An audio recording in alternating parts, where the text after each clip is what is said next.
Ridha Allah subhanahu wa ta'ala adalah salah satu dari sifat. Nabi SAW mengatakan, laisa lil mu'min ayyudhilla nafsahu. Mukmin itu jangan sampai menghinakan diri. Sejarah hamba yang Allah sebutkan dalam Al-Quran, di antara tujuan besarnya adalah agar menjadi pelajaran.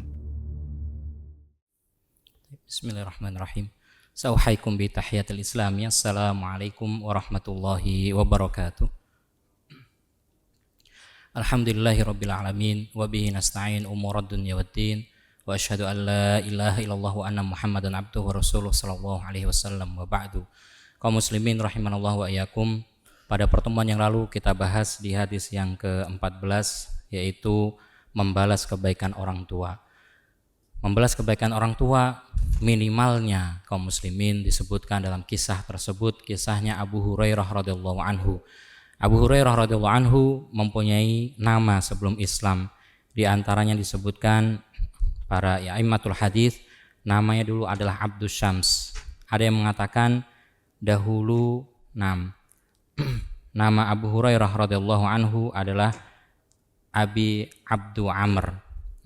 Akan tapi para ulama mengatakan nama beliau setelah Islam, setelah beliau masuk Islam dijuluki dengan Abu Hurairah karena saking sayangnya beliau terhadap makhluk Allah Subhanahu wa taala yang lain, yaitu berupa kucing, ya, merawat, memberikan makan kucing. Rasul sallallahu alaihi wasallam menjuluki dengan Hurairah. Nanti kata Hirrah artinya adalah al-qittah, ya, kucing betina.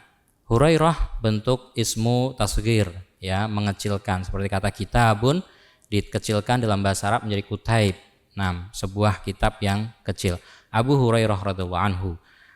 Beliau mendoakan ibunya. Jadi ketika datang dari suatu perjalanan, ya, sebelum masuk ke rumahnya berjumpa dengan ibunya, mengucapkan salam, memberikan doa keselamatan kepada ibundanya, kemudian memohon ampunan, ya, agar Allah Subhanahu wa taala memberikan ampunan kepada ibundanya radhiyallahu anhu. Kaum muslimin rahimanallahu wa iyyakum, sallallahu alaihi wasallam bersabda, beliau pernah bersabda dalam hadisnya, idza suni'a lakumul khair, kalau kalian diberikan suatu kebaikan, fajzi lahu, maka balaslah dengan kebaikan yang semisalnya. Wa illam yastati', akan tapi kalau enggak mampu, minimalnya dengan fad'ulah, maka balaslah dengan doa, balaslah kebaikan saudaramu, temanmu, yaitu dengan doa. Minimal jazakallahu khairan, jazaka, semoga engkau dibalas Allah Subhanahu wa taala khairan, dengan kebaikan yang semisalnya. Au ahsanal jaza, dengan kebaikan yang lebih, ya, dengan sebaik-baiknya balasan. Ikhwatul aizah rahimanallahu wa iyyakum, masuk bab berikutnya, bab uququl walidain. Dalam hadis yang berikutnya, hadis ke-15, disebutkan bab uququ al walidain.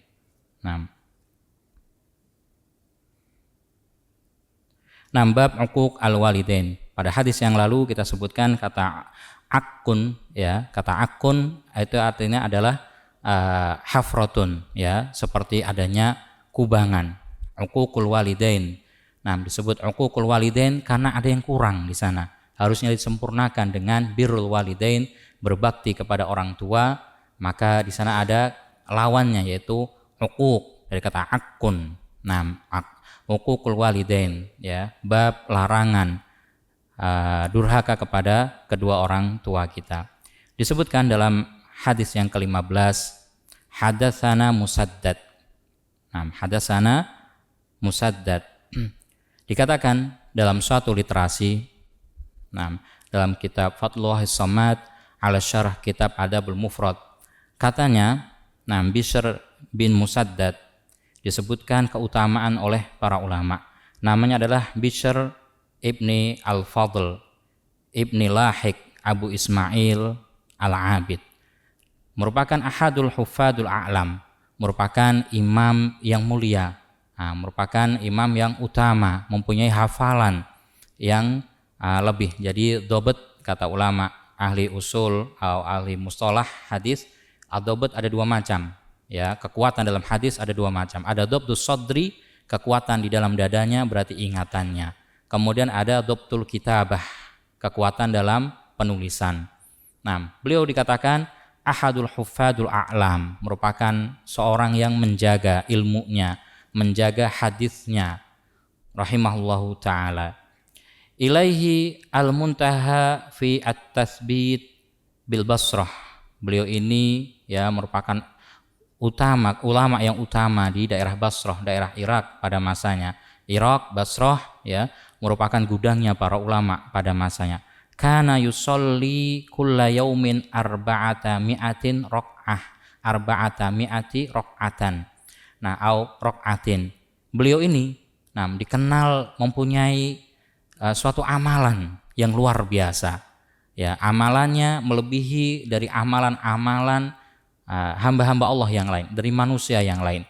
Kata para ulama disebutkan dalam suatu riwayat, beliau ini dalam satu hari ya sehari semalam mempunyai kekuatan fisik yang luar biasa. Apa itu? Kana yusolli fi al-yaumi arba'ata mi'ati raq'atin, 400 rakaat. Bayangkan kaum muslimin. Beliau rahimahullahu ta'ala seorang alim, ya seorang peneliti, ya seorang ahli ilmu. Betapa sibuknya beliau. Akan tapi masih bisa menyempatkan diri untuk beribadah pada Allah Subhanahu wa taala dalam sehari enggak kurang dari 400 rakaat di luar sholat fardunya. Sholat nawafil, sholat sunnahnya beliau bangun. Nah, apakah beliau orang pengangguran? Orang sibuk, dikatakan hufadul a'lam, ya mungkin cendekiawannya pada masanya, profesornya, betapa sibuknya seorang ahli ilmu pada masanya, mengajar iya, bekerja iya, menyampaikan ilmu, meneliti, seorang ahli hadis Pak, nggak sembarangan dia menyampaikan hadis, ya ada di sana penelitian hadis, ada naqdul hadis, ya kritikan terhadap suatu hadis, ya harus dipelajari sebelum disampaikan, ya itu diteliti dengan sangat mendalam. Nah, akan tetapi di tengah kesibukannya, beliau rahimahullahu taala Musaddad bin Bishr rahimahullahu ta'ala, atau Bishr ibn Musaddad rahimahullahu ta'ala masih bisa menyempatkan, masih bisa ya mengedepankan ibadahnya 400 rakaat sholat nafilahnya. Ya, kita ya banyak sekali waktu-waktu luang di antara kita. Ada coffee break di sini Pak, setengah jam atau 45 menit di pagi hari. Sudah include di Isoma ya Pak ya. Di sebagian tempat ada coffee break Pak, jam setengah 10 biasanya atau jam 10. Nah ini kan waktu luar biasa ya. Nah, waktu luar biasa, waktu-waktu kita bisa me time Pak. Nah, jadi bisa kita gunakan minimal 2 rakaat sholat duha, ya minimal 2 rakaat sholat duha. Nah, kemudian waktu-waktu yang lain, alasannya sibuk, alasannya capek. Siapa di dunia ini yang nggak capek? Siapa yang hidup di dunia ini ya nggak sibuk? Semuanya sibuk.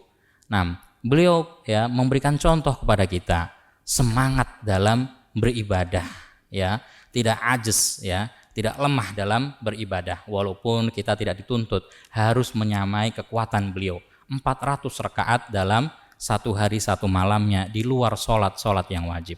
Ikhwatal aizza rahimanallahu wa iyyakum, bahkan kata ulama wa yasumu yauman wa yuftiru yauman. Beliau seperti ya mengamalkan puasa Nabi Daud alaihissalam, puasa satu hari, berbuka satu hari, konsisten dengan amalan beliau.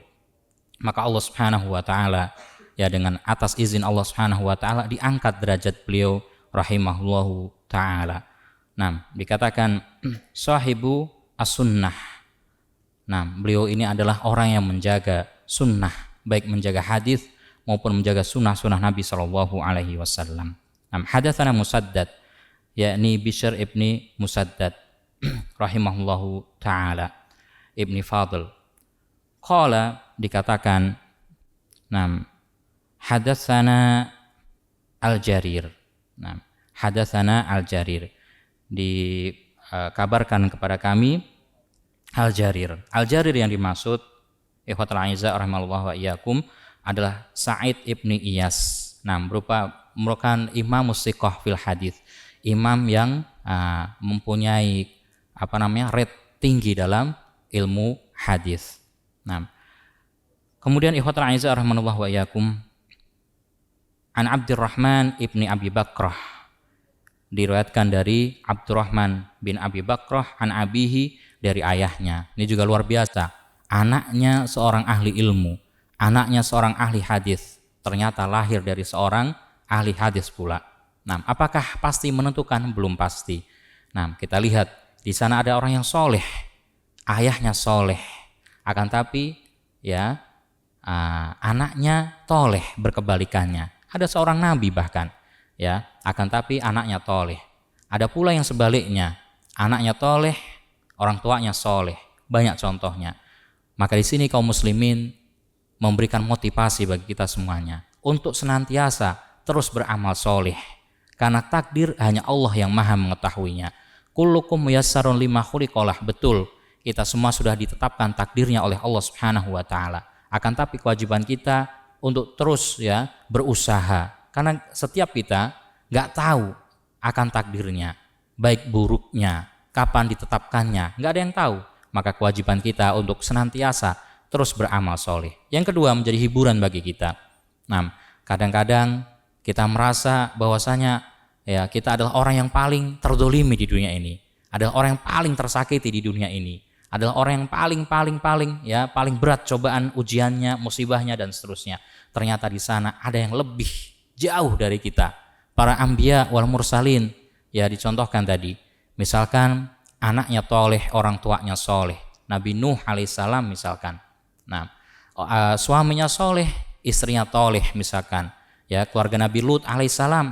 Nah, atau yang lainnya menjadi hiburan bagi kita.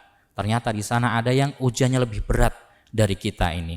Ikhwatul aizah rahmanallah wa iyyakum. Kemudian qala Rasulullah sallallahu alaihi wasallam, disabdakan oleh Rasul sallallahu alaihi wasallam, ala unabbiukum bi akbaril kabair. Nah, maukah kalian aku kabarkan, maukah kalian aku beritahukan akbarul kabair, yaitu sebesar-besar dosa yang paling besar. Di bab yang sebelumnya sudah kita bahas apa itu al-kabirah, apa itu dosa yang dianggap besar. Kabiratuz dzunub, dosa yang dianggap besar oleh Allah Subhanahu wa taala. Kalau di sana ada ancaman dari Allah Subhanahu wa taala, ya. Kalau di sana ada hukuman yang berat dari Allah Subhanahu wa taala, diancam dimasukkan ke dalam neraka, diazab oleh Allah Subhanahu wa taala hukuman yang berat, maka itu termasuk dosa yang besar. Disabdakan oleh Rasul sallallahu alaihi wasallam, maukah aku ya kabarkan, aku beritahukan bi akbaril kabair, dosa yang termasuk dosa-dosa yang besar. Salasan, tiga dosa besar. Qalu bala ya Rasulullah. Bala, tentu wahai Rasul sallallahu alaihi wasallam. Kalau ungkapan bala, ini menunjukkan pasti ya. Tapi kalau ungkapan ya disebutkan maukah ya, hal turiduna, misalkan hal turiduna alkitab, apakah kalian mau buku? Dijawab na'am. Maka ini kurang memastikan. Tapi kalau bala, ini jawaban yang sudah pasti. Kemudian disebutkan qala sallallahu alaihi wasallam, yang pertama dari tiga dosa besar, al-isyraku billah. Al-isyraku billah, menyekutukan Allah Subhanahu wa taala, dikatakan dosa yang paling besar, dikatakan kezaliman yang paling dolim, ya, kezaliman yang paling dolim. Dikatakan dalam ayatnya Luqman alaihissalam memberikan wasiat kepada anaknya, ya bunayya la tusyrik billah, wahai anakku jangan engkau menyekutukan Allah Subhanahu wa taala dengan sesuatu apapun. La tusyrik billah, dalam suatu ayat disebutkan bisyai'in, ya, jangan sekutukan Allah Subhanahu wa taala dengan sesuatu apapun. Apapun apa yang dimaksud? Ya, kullu ma siwallah alam. Semua selain Allah Subhanahu wa taala disebut dengan al-alam, yakni al-makhluqat, makhluk ciptaan Allah Subhanahu wa taala. Malaikat ciptaan Allah, jangan menyekutukan dengannya. Anbiya war rusul ciptaan Allah, jangan sekutukan dengan nabi dan rasul, ya. Jin, iblis ciptaan Allah, jangan pernah memohon kepada mereka. Manusia ciptaan Allah, jangan pernah bersandar kepada manusia atau benda-benda yang lain, tumbuhan, hewan, ya, dan yang lainnya. Al-isyraku billah dikatakan dosa besar, adanya ancaman Allah Subhanahu wa taala, batal amalan kita, merupakan orang yang paling merugi. Wa may yusyrik billah faqad habita amaluh. Siapa yang menyekutukan Allah Subhanahu wa taala dengan apapun dari makhluknya, entah itu ya manusia, malaikat, benda mati, hewan, tumbuhan, semuanya. Nah, habita amaluh, amalnya nggak akan dianggap, bahkan habit. Nah, apa itu? Habato, batal amalannya. Nah, habita amaluh wa huwa fil akhirati minal khasirin. Ya, di akhirat dia kelak termasuk orang yang merugi. Nah, ikhwatul aizah rahimanallahu wa iyyakum, Allah Subhanahu wa taala mengancam siapa yang menyekutukannya nggak akan diampuni dosa-dosanya. Maka disinilah ya dikatakan syirik ini ya termasuk dosa besar. Ada ancaman dari Allah Subhanahu wa taala, ada hukuman yang berat dari Allah Subhanahu wa taala, al-isyraku billah. Ikhwatul aizah rahimanallahu wa iyyakum, berikutnya disebutkan wa uququl walidain, ya adalah durhaka kepada kedua orang tua kita atau salah satu dari keduanya. Ya, sukanya cuman ayahnya saja, ya ibunya direndahkan. Sukanya dengan ibunya saja, ayahnya juga direndahkan. Nggak boleh, ya. Uququl walidain, durhaka kepada kedua orang tua. Nah, banyak ayat maupun hadis yang menjelaskan hal yang demikian. Nah, al-jaza'u min jinsil amalih, ya. Sesungguhnya balasan itu tergantung dengan amal perbuatannya. Ketika dirinya di dunia berbakti kepada orang tuanya, kelak Allah Subhanahu wa taala juga akan membalas kebaikan yang serupa. Ketika di dunianya sudah diberikan kebaikan oleh kedua orang tuanya, tapi ya doa pun enggak dia kasih kepada orang tuanya. Permintaan maaf, ampunan, al-afu, ya enggak pernah dia panjatkan pada Allah Subhanahu wa taala untuk kedua orang tuanya. Bagaimana kelak di akhir hayatnya, bagaimana kelak di usia senjanya, Allah Subhanahu wa taala ya akan membalas kebaikannya. Bahkan banyak dalam ayat sebutkan dulu di awal pertama kali, bab yang pertama kita bahas, bab husnu al-muamalah bi al-walidain. Ya, bab untuk kita senantiasa berbuat baik kepada kedua orang tua dalam bermuamalah, ya, dalam berinteraksi. Wa qada rabbuka alla ta'budu illa iyyah. Allah Subhanahu wa taala sudah qada, aujaba alaikum, mewajibkan pada kita semuanya. Yang pertama, enggak boleh syirik. Kemudian wa qada alla ta'budu illa iyyah wa bil walidaini ihsanan, dan berbuat baik kepada kedua orang tua kita. Ihsanan.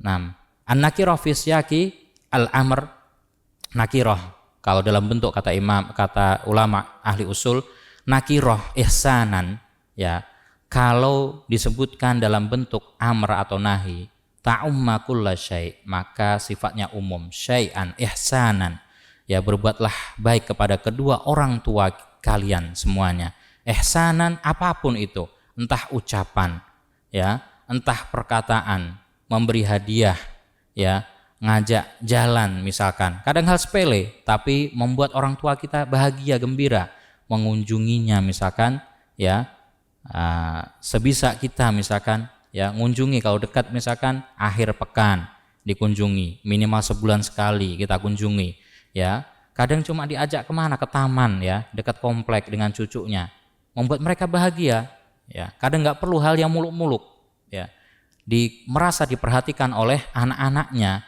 merupakan sesuatu yang luar biasa bagi kedua orang tua kita.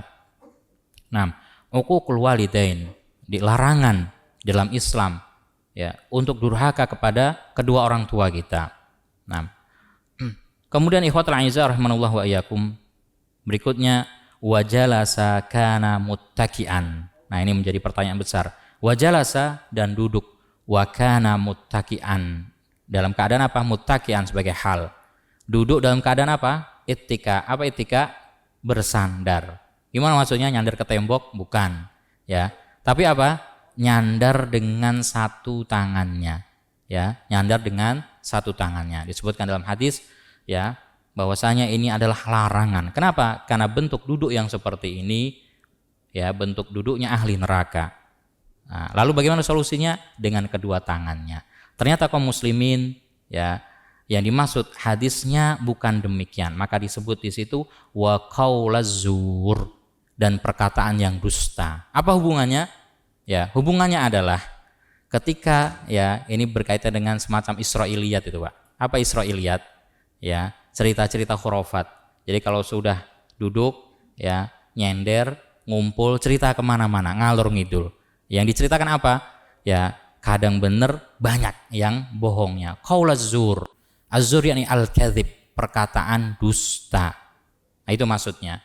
Nah, jadi kalau dipahami di sini tekstual hadisnya, larangan ya duduk menyandarkan dengan satu tangan, karena ada hadis yang menjelaskan merupakan bentuknya duduk ya ahli neraka kelak seperti itu. Akan tapi ditafsirkan para ulama, ya maksudnya bukan demikian.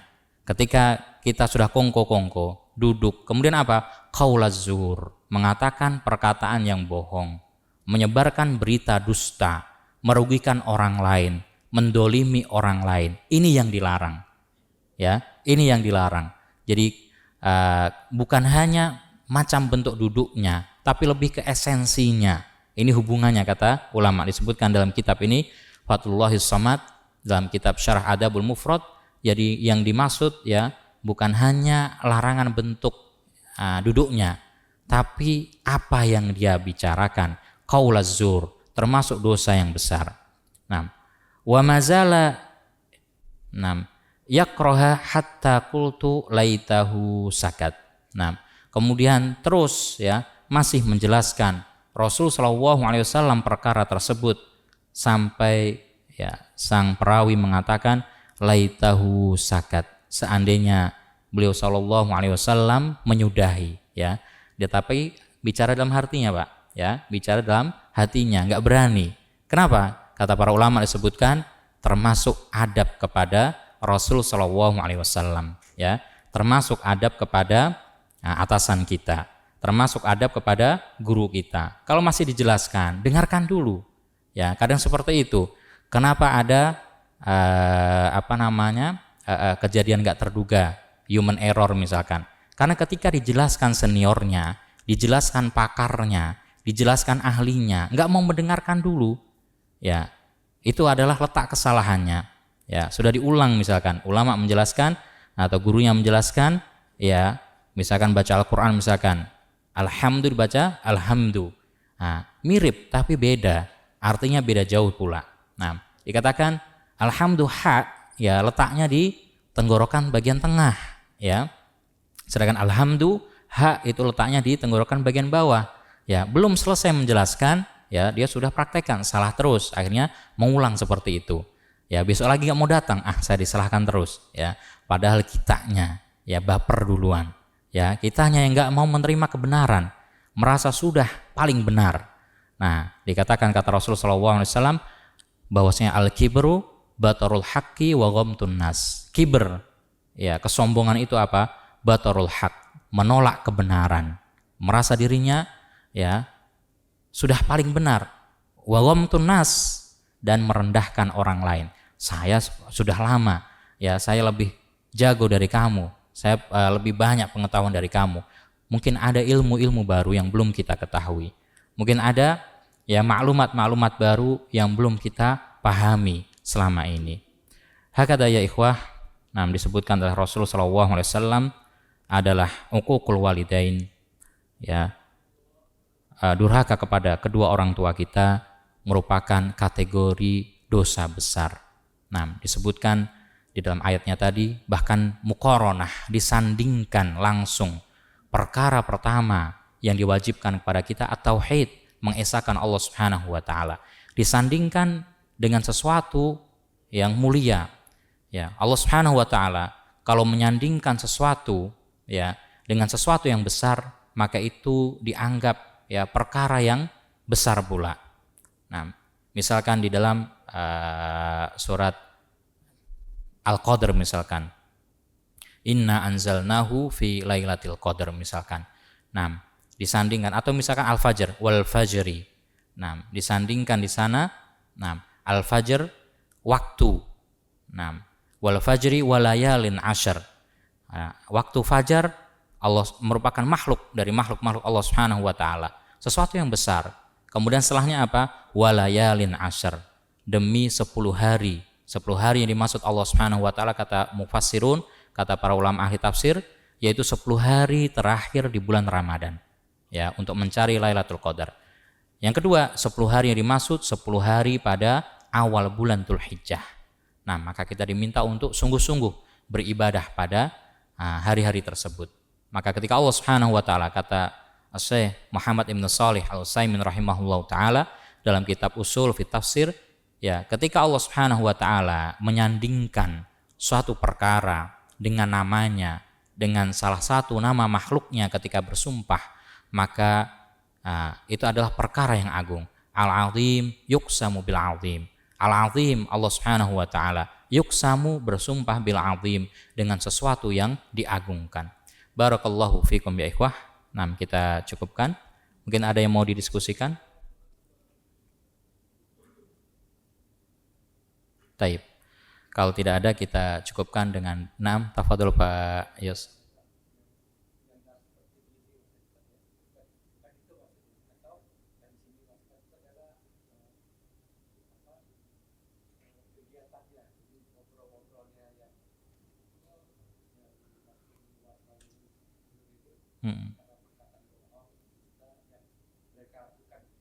Taib.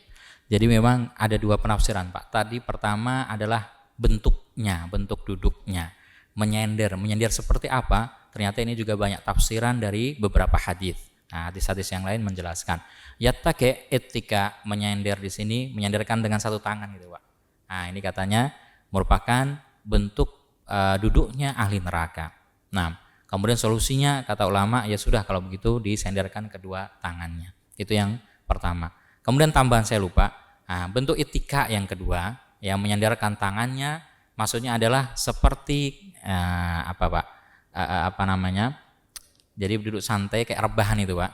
Ya, kayak raja misalkan, kayak cerita di film-film itu, raja bentuknya rebahan, kemudian disuapin dayang-dayangnya. Nah, bentuknya seperti itu. Itu dilarang, ya, termasuk bentuk duduk yang dilarang.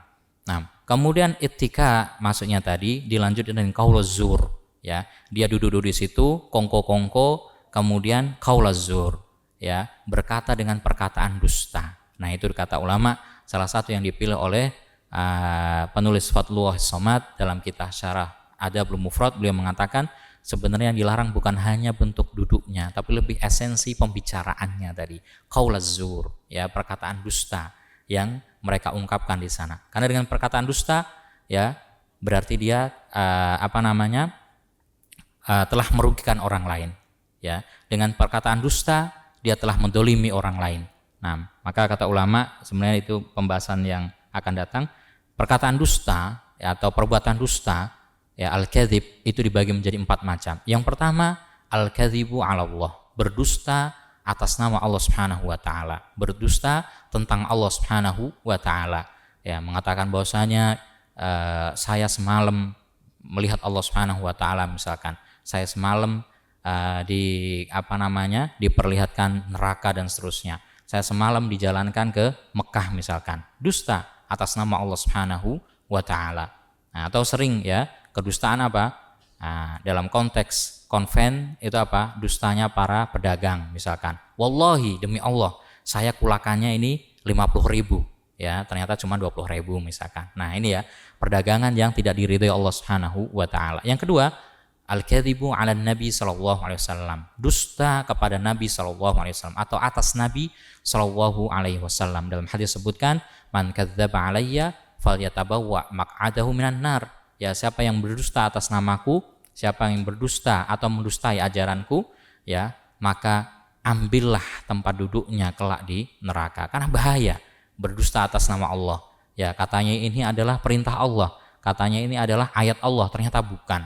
Ya, ternyata untuk apa? Keuntungan diri sendiri. Banyak semacam ini, ya, melabelisasi bahwasanya ini adalah hijrah Islami dan seterusnya, padahal nggak sesuai dengan namanya, ya. Sehingga mohon maaf, ada kadang nama makanan hijrah, ya, ada kadang nama suatu benda apa gitu, ya, melabelisasi, ya, mengklaim ini seperti ini, ya. Bahkan dulu ada apa, Pak, ayam itu, ayam syar'i katanya. Apa syar'i? Dia ini ya, dikawinkan dengan selain mahramnya katanya, dijaga waktu kecilnya, luar biasa, Pak. Nah, luar biasa. Nanti dikawinkan, berarti ada akad nikahnya, ada saya terima juga berarti. Ayamnya bilang saya terima nikahnya. Ini kan luar biasa, pembodohan terhadap umat, Pak. Ya, labelisasi suatu produk, kata ini rumah Islami misalkan. Kita tanya, rumah Islami dari mananya? Sunnah dari mananya? Rumah ya biasa aja gitu kan, Pak. Pintunya ya di situ gitu kan. Pintunya rumah Islami dengan pintu rumah yang biasa, apa bedanya? Ini bentuknya kayak Ka'bah misalkan gitu. Nah, apakah itu terus Islami? Belum tentu gitu ya. Nah, kadang ada yang melabelisasi seperti itu, baju koko gitu ya. Dulu disebut baju takwa. Nah, di Jawa Timur itu ada apa, Pak? Tahu itu tahu takwa. Berarti kalau makan tahu ini berarti menjadi orang bertakwa gitu, insan bertakwa. Enggak seperti itu konsepnya. Ya, pembodohan terhadap umat, melabelisasi suatu produk dengan Islami, ya padahal Allah dan Rasul enggak menurunkan seperti itu. Ya, tujuannya untuk meraup keuntungan dunia. Kemudian ya al-kadzibu 'alan nas, berdusta kepada manusia. Yang pertama berupa ucapan, kata ulama, ya, berdusta, ya. Tadi misalkan berdagang harusnya cuman kulakan 20, dia bilang, "Wallahi demi Allah saya nggak dapat untung kalau kamu belinya cuma 51, saya kulakan cuma 50, cuma 1000 doang. Ke Tanah Abang rugi saya." Nah, atau yang lain misalkan ya, perkara tender misalkan ya, nggak jujur dengan atasan, nggak jujur dengan rekan sejawat dan seterusnya. Nah, berdusta kepada manusia. Kemudian ya dusta berikutnya dalam bentuk perbuatan, ya, dan dusta dalam bentuk muamalah, kata para ulama, bentuk dalam muamalah, dusta ya, bermuamalah kepada manusia. Nah, baik itu bentuk goror misalkan, ya, nggak jelas jual belinya, akadnya nggak jelas dan semacamnya. Nah, maka ini yang lebih esensi katanya, Pak. Yang dipilih adalah maksudnya adalah qauluz zur, ya, yattaqi al-julusu, yattaqi ya duduk bersandar, karena dengan tadinya kongko-kongko ya, lama-lama pegel bersandar, cerita yang aneh. Nah, itu dulu sukanya apa? Israiliyat, ya, hikayat-hikayat dari mana. Nah, kadang-kadang kita kan dulu seperti itu, Pak, gitu ya. Nah, orang-orang dulu itu sukanya seperti itu. Katanya ini ada begini-begini, ini ada Roro apa, ini Raden apa, ada apa. Padahal nggak valid beritanya. Nah, menakut-nakuti manusia, ya, sehingga apa? Berbuat kesyirikan, maka kita harus menyediakan ini itu agar penunggunya nggak mengganggu kita dan seterusnya. Nah, padahal yang memberikan manfaat dan madarat adalah Allah Subhanahu wa taala. Nah, wallahu a'lam. Baik.